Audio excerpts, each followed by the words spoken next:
शिव जी की महिमा जन जन तक पहुंचे, इसलिए सच्चिदानंद सीक्रेट सब आप सभी को शिव महापुराण की कथा सुना रहा है।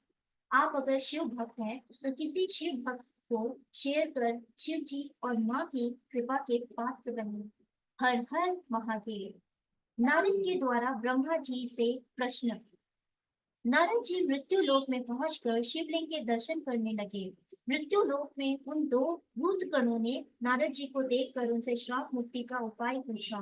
तब नारद जी ने बताया, हे रुद्रगणों, उस समय शिव जी की माया से मेरी मति मारी गई थी। इससे मोहवश मैंने तुम्हें श्राप दे दिया था। इसलिए अब श्राप से मुक्ति का उपाय सुनो।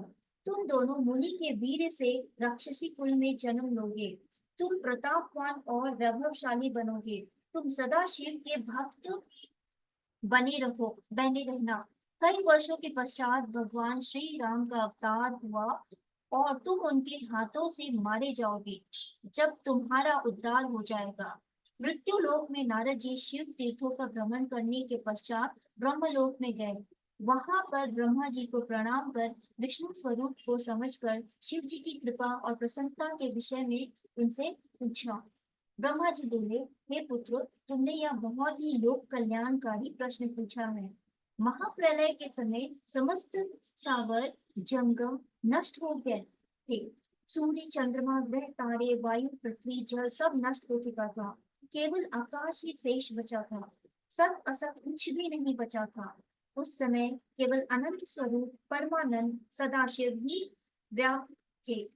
इसी को पंडित लोग अवाच्य तथा प्राचीन ईश्वर की मूर्ति कहते हैं। उसने अपने शरीर से कभी नष्ट न होने वाला शक्ति प्रकट की है। वह शक्ति जननी कहलाई। शिव जी ने पराशक्ति के साथ शिवलोक क्षेत्र की रचना की, जो काशी के नाम से जाना जाता है। यह क्षेत्र सर्वोपरि है और मोक्ष प्रदान करने वाला है। प्रलय काल में भी यह क्षेत्र शिव पार्वती से रहित नहीं रहता। इसी कारण इस क्षेत्र को अविमुक्ति कहते हैं। शिव ने धनुष धारण कर यहाँ एक अनंत कानन बनाया है।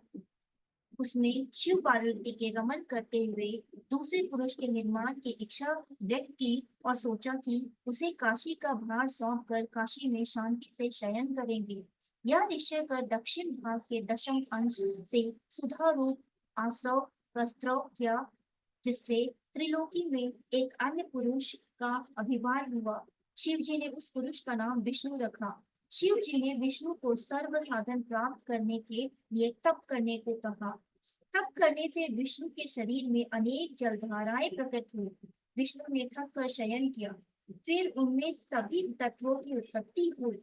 इसके बाद संसार की पंचभूत तथा पंच तन्मात्राएं आदि से सृष्टि हुई। हर हर महादेव।